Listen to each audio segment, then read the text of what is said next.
How can you recreate the look of a beautiful jewelry lifestyle image and replace the original jewelry with your own product? We often find attractive jewelry images online, but we cannot simply copy and use them directly with this tool.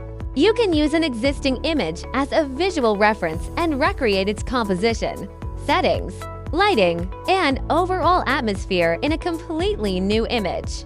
Let me show you how it works. First, open the image replication tool.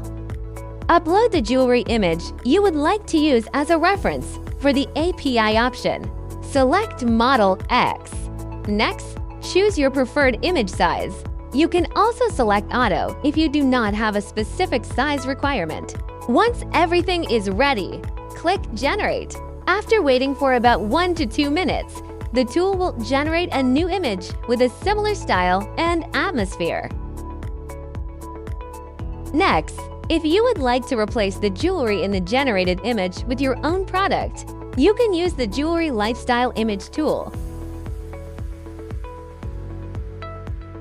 First, upload your product image.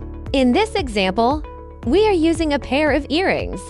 Then, upload the lifestyle image we just generated as the scene reference. Once both images have been uploaded, click Generate. After a short wait, you will receive a brand new lifestyle image featuring your own jewelry products while maintaining a similar setting and visual atmosphere. With this workflow, you can take inspiration from images you like and quickly create original promotional visuals that are better suited to your own products and brands.